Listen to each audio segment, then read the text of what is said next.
here's me and Daisy on the red couch, ready to read another chapter of Charlotte's Web.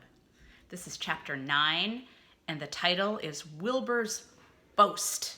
And a boast is when you kind of brag about something.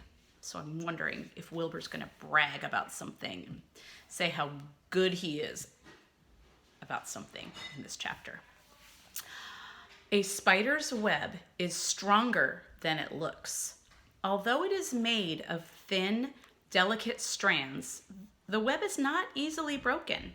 However, a web gets torn every day by the insects that kick around in it, and a spider must rebuild it when it gets full of holes.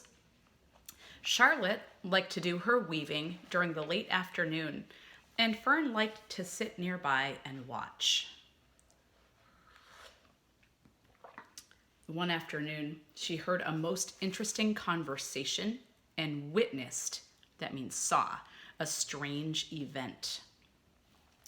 "You have awfully hairy legs, Charlotte," said Wilbur, as the spider busily worked at her task. "My legs are hairy for a good reason," replied Charlotte. "Furthermore, each leg of mine has 7 sections: the coxa, the trochanter, the femur, the patella, the tibia, the metatarsus, and the tarsus." Wilbur sat bolt upright. "You're kidding," he said. "No, I'm not either. Say those names again. I didn't catch them the first time." "Coxa, trochanter, femur, patella, tibia, metatarsus, and tarsus." "Goodness," said Wilbur, looking down at his own chubby legs. "I don't think my legs have 7 sections." "Well," said Charlotte, "you and I lead different lives. You don't have to spin a web. That takes real legwork." "I could spin a web if I tried," said Wilbur, boasting. "I just never tried." Oh, there's his boast. He's claiming that he could spin a web. Do you think he could spin a web? He's a pig. Can pigs do that?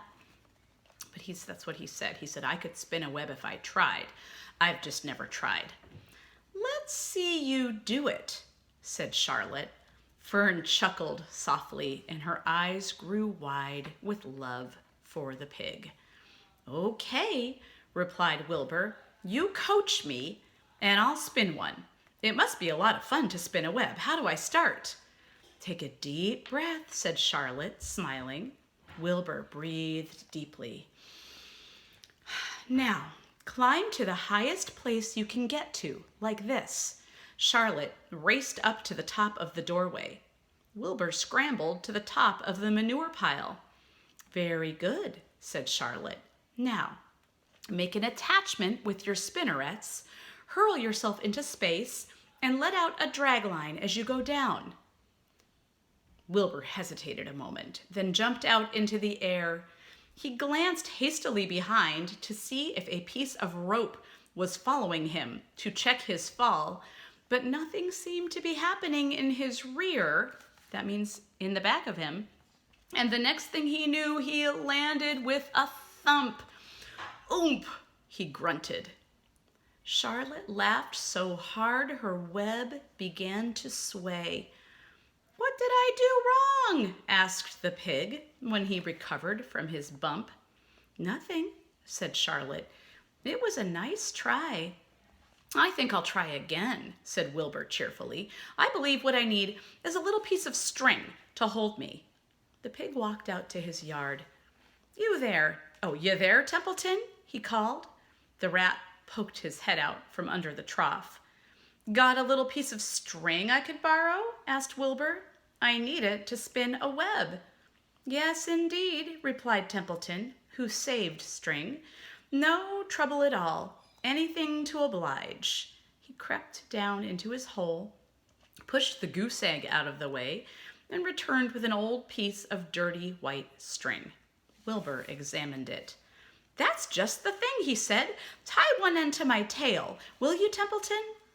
Wilbur crouched low, with his thin, curly tail toward the rat. Templeton seized the string, passed it around the end of the pig's tail, and tied 2 half hitches. That's a kind of knot. Charlotte watched in delight. Like Fern, she was truly fond of Wilbur, whose smelly pen and stale food attracted the flies that she needed, and she was proud to see that he was not a quitter and was willing to try again to spin a web. I'm going to show you a picture of Templeton tying that string around Wilbur's tail. While the rat and the spider and the little girl watched, Wilbur climbed again to the top of the manure pile, full of energy and hope. "Everybody watch!" he cried, and summoning all his strength, he threw himself into the air head first. The string trailed behind him, but as he had neglected to fasten the other end to anything, it didn't really do any good, and Wilbur landed with a thud, crushed and hurt. Tears came to his eyes. Templeton grinned. Charlotte just sat quietly. After a bit, she spoke. "You can't spin a web, Wilbur, and I advise you to put the idea out of your mind. You lack 2 things needed for spinning a web." He lacks those things. That means he does not have them. Before we go on, let me show you a picture of Wilbur trying again. And there's Templeton grinning.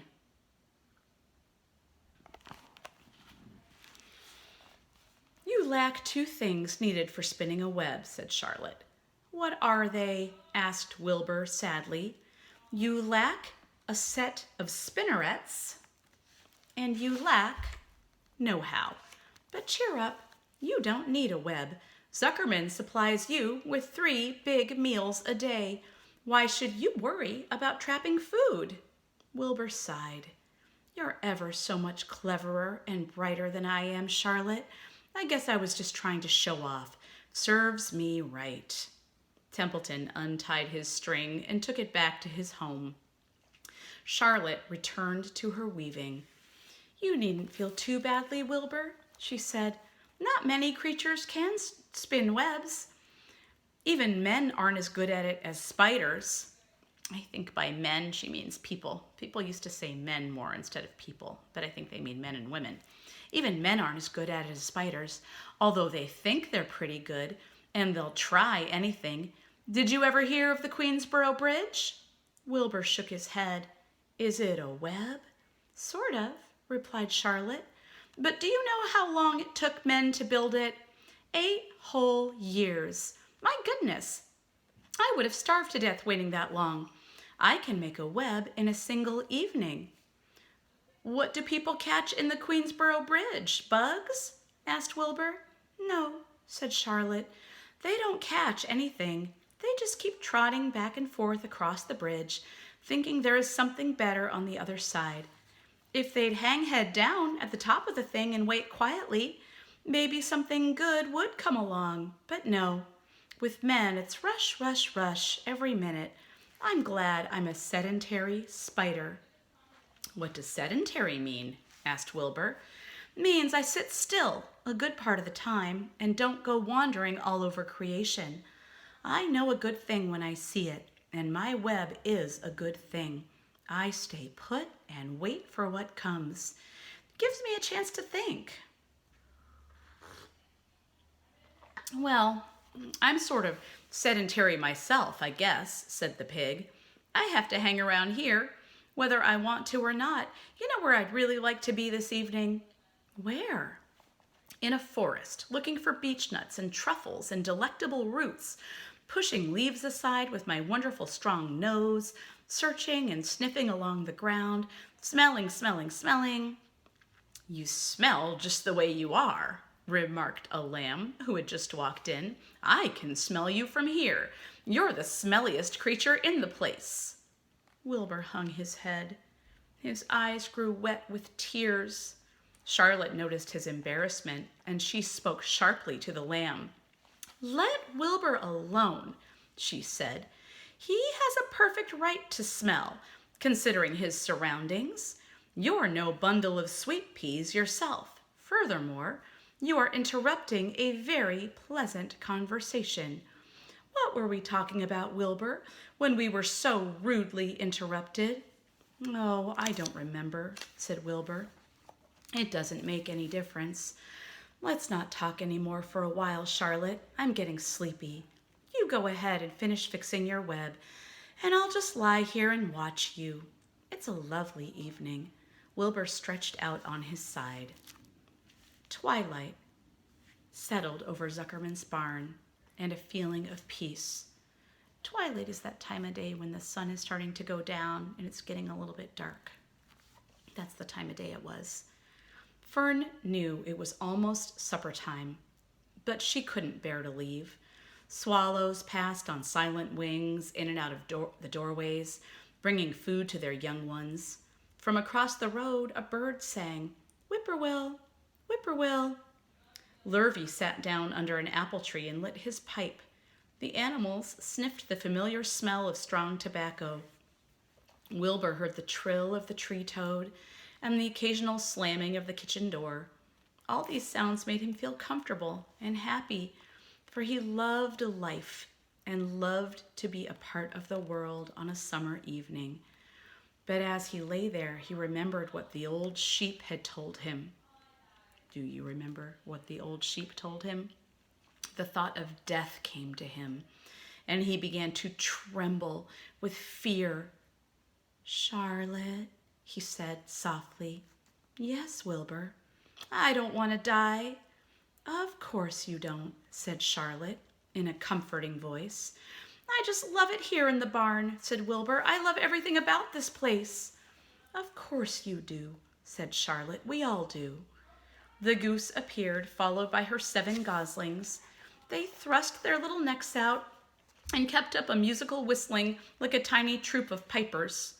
Wilbur listened to the sound with love in his heart. "Charlotte," he said. "Yes," said the spider. "Were you serious when you promised you would keep them from killing me?" "I was never more serious in my life. I am not going to let you die, Wilbur."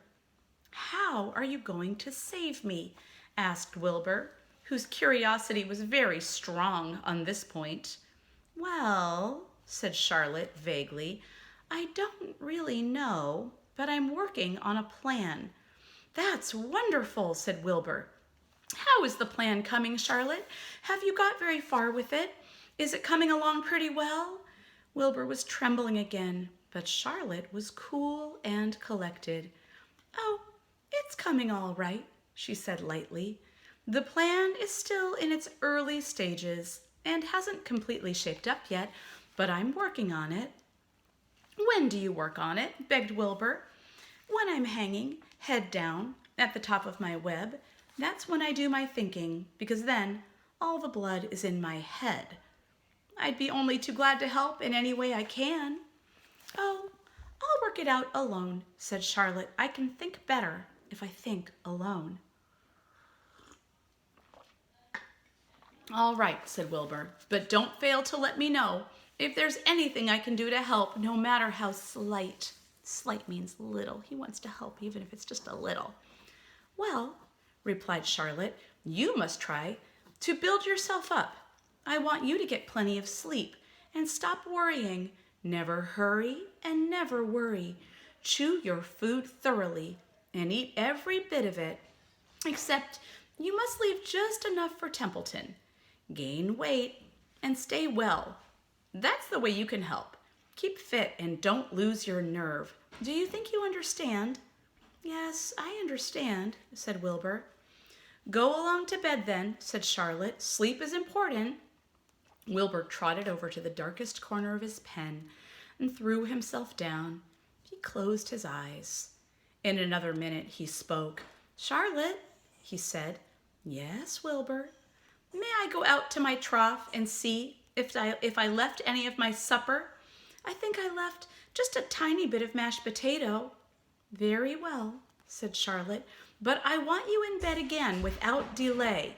Wilbur started to race out to his yard.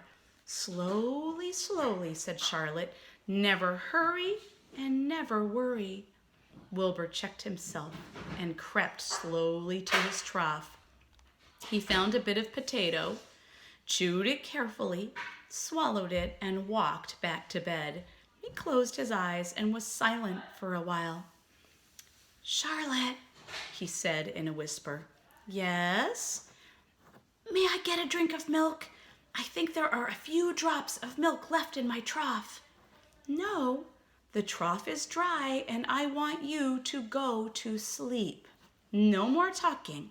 Close your eyes and go to sleep." Wilbur shut his eyes. Fern got up from her stool and started for home, her mind full of everything she had seen and heard. "Good night, Charlotte," said Wilbur. "Good night, Wilbur." There was a pause. "Good night, Charlotte." "Good night, Wilbur." "Good night."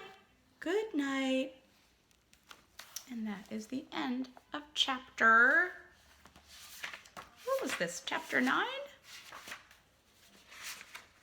Yep, this was the end of chapter 9.